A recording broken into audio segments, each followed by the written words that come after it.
السلام عليكم ورحمة الله وبركاته. الحمد لله رب العالمين، والصلاة والسلام على أشرف المرسلين وآله وصحبه أجمعين. رب اشرح لي صدري ويسر لي أمري واحلل عقدة من لساني يفقهوا قولي. ربي زدني علما ربي زدني علما ربي زدني علما وارزقني فهما. ربي يسر ولا تعسر تمم بالخير برحمتك يا أرحم الراحمين. الحمد لله.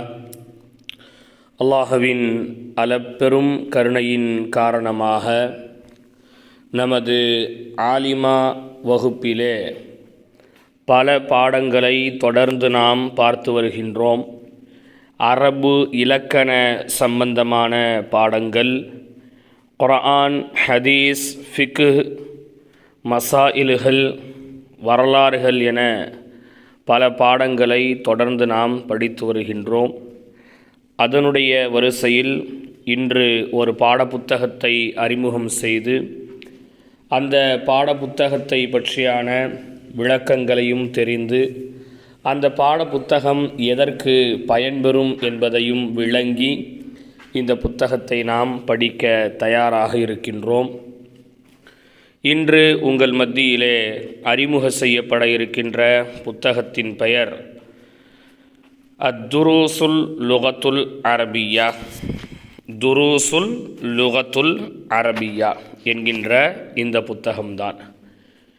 இந்த புத்தகம் என்பது அரபு மொழியை பேசுவதற்கும் அரபியினுடைய பேச்சின் இலக்கணங்களை தெரிந்து கொள்வதற்கும் நமக்கு பயன்படக்கூடியதாக இருக்கிறது.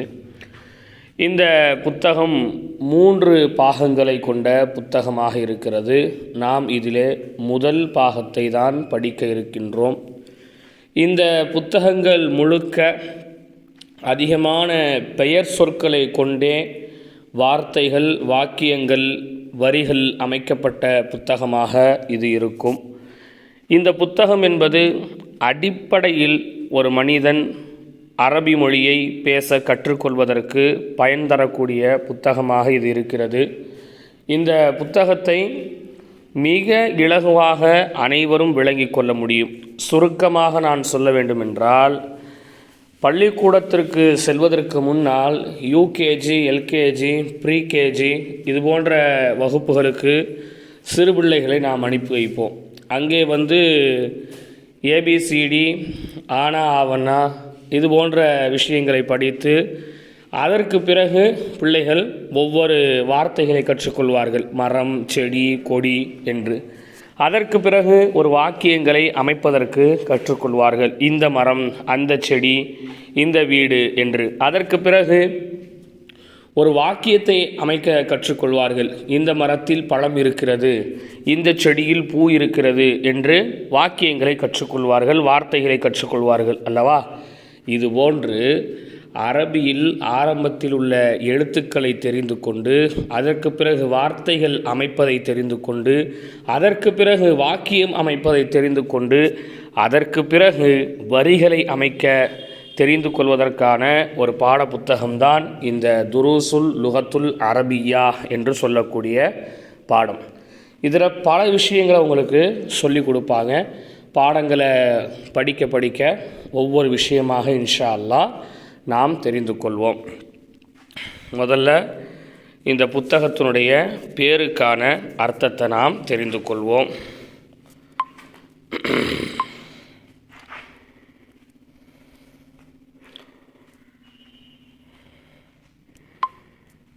சரி, பாருங்கள். துரூஸ் அப்படின்னா பாடங்கள்னு அர்த்தம். துரூஸ் அப்படின்னு சொன்ன அர்த்தம் பாடங்கள். இப்போ ஆலிமா வகுப்பு ஓதக்கூடியவங்களுக்கு எல்லாருக்குமே தெரியும், தரிசுக்கு வாங்க அப்படின்னா என்ன அர்த்தங்க? பாடத்துக்கு வாங்கன்னு அர்த்தம். தரிசில் உட்காருங்க, தரிசை எழுதுங்க அப்படின்னா என்ன அர்த்தம்? பாடத்தை எழுதுங்கன்னு அர்த்தம். தர்ஸ் அப்படின்னா அது ஒருமை. அந்த ஒருமையினுடைய பன்மை தான் துரூஸ் என்பதாகும். நாம் இதெல்லாம் எதுலேயே கொஞ்சம் அதிகமாக படிச்சிருப்போம் அப்படின்னா மின்ஹாஜுல் அரபியாவிலேயே ஒருமை இருமையை நாம் படிச்சிருப்போம். அது மாதிரி ஹிதாயத்து நஹூல ஒருமை அதனுடைய பன்மைகளை நாம் என்ன செஞ்சுருப்போம், படிச்சிருப்போம். அப்போ துரூஸ் அப்படின்னு சொன்னால் பாடங்கள் என்று பொருளாகும். துரூஸ் அப்படின்னு சொன்னால் என்ன அர்த்தங்க? பாடங்கள். என்ன பாடம்? லுகத், மொழியின் பாடம். லுகத்துன்னு சொன்னால் மொழி, தமிழ் மொழி, மலையாள மொழி, அது மாதிரி உருது மொழி, அரபி மொழி, இங்கிலீஷ் மொழி.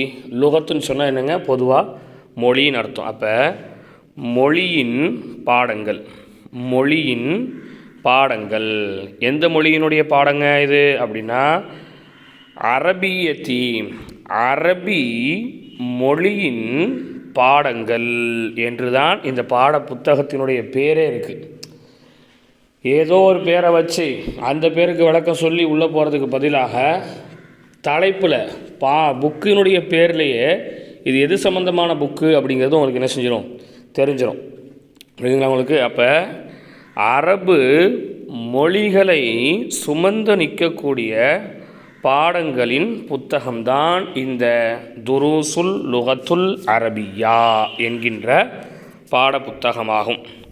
யாருக்கான பாட புத்தகம் அப்படின்னு சொன்னால் பாருங்கள், லி கைரின் நாத்திகீன பிஹா, அந்த அரபை பேச தெரியாதவர்களுக்கான, அரபு மொழியை பேச தெரியாதவர்களுக்கான அரபு பாடங்களை, அரபு மொழியின் பாடங்கள்.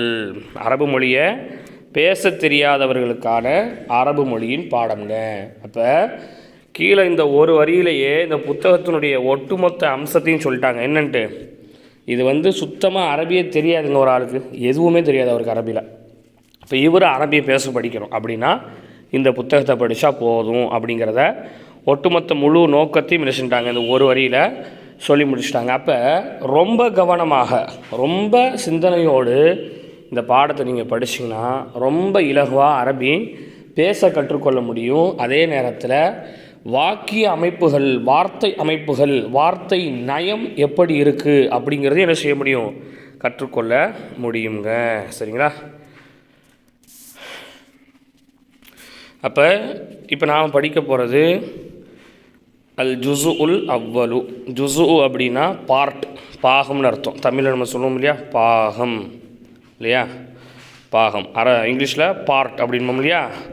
அப்போ இது ஜுசு, பார்ட்டுல் அல் அவ்வல், ஒன்று. அவ்வல்னா ஒன்று. அப்போ ஒன்றாம் பாகம். நம்ம தமிழில் ரொம்ப இலகுவாக விளங்குறதா இருந்தால் ஜுசு உல் அவ்வலு, ஒன்றாம் பாகம் அல்லது முதல் பாகம். சரிங்களா? அல்லது பாகம் ஒன்று, எப்படினாலும் நீங்கள் அர்த்தம் வைக்கலாம். ஒன்று பாகம் ஒன்று அப்படின்னு வைங்க, அல்லது முதல் பாகம், அல்லது ஒன்றாம் பாகம், எப்படி வேணுமென்றாலும் நீங்கள் அர்த்தத்தை வைத்துக்கொள்ளுங்கள். அப்போ இதில் 3 பகுதி இருக்குது. எதில்? துரூசுல் லுகத்துல் அரபியா இருக்குது இல்லையா. இந்த துரூசுல் லுகத்துல் அரபியாவில் மொத்தத்தில் 3 பார்ட் இருக்குங்க. அதில் 3 பார்ட்டில் நாம் இப்போ படிக்க போகிறது முதல் பார்ட்டு. இந்த முதல் பார்ட்டில் தான் இருக்கிறதுலையே ரொம்ப பேசிக்கான விஷயங்களை உங்களுக்கு டீச் பண்ணுவாங்க. இந்த பேசிக்கான விஷயத்தை நீங்கள் எப்படி உங்கள் நினைவில் வச்சுக்கணும் அப்படிங்கிற ஒரு சின்ன ஒரு ட்ரிக்ஸை நான் உங்களுக்கு சொல்லிடுறேன். அதை நீங்கள் கண்டிப்பாக உங்கள் மைண்டில் வச்சுக்கோங்க. படிக்கிற விஷயம் எல்லாத்தையுமே முதல்ல நோட்டில் எழுதுங்க. முதல்ல என்ன செய்யணும், துரூசுல் லுகத்துல் அரபியா அப்படிங்கிற இந்த பாட புத்தகத்துக்கு தனியாக ஒரு நோட் வைங்க. நீங்கள் படிக்கக்கூடிய விஷயங்களை ஒத்த வார்த்தைகளாக, ஒவ்வொரு பெயர் சொல்லாகத்தான் இதில் நம்ம நிறைய படிப்போம். உதாரணத்துக்கு வீடு, பள்ளியாசல், அது இது, வந்தது, போனது அப்படின்னு சொல்லி எல்லாமே பேர் சொல்லாதான் வரும். பேர் சொல் வேறு, வினைச்சொல் வேறு, எழுத்து வேறு. அதெல்லாம் நான் மீசான்லேயும் உங்களுக்கு நான் என்ன செஞ்சுருக்கிறேன், விளக்கியிருக்கிறேன். அப்போ இதில் என்னத்தான் வரும் அப்படின்னு சொன்னால் எல்லாமே எதுவாக தான் வரும், பெயர் சொல்லாகத்தான் வரும். அப்போ இந்த பெயர் சொல்ல நீங்கள் என்ன செய்யணும் அப்படின்னு சொன்னால் அந்த ஒத்த வார்த்தைகளை நோட்டில் எழுதிடணும். இது ஒரு ஃபஸ்ட்டு மெத்தடு. 2வது மெத்தடு என்ன அப்படின்னு சொன்னால், நீங்கள் படிக்கக்கூடியதை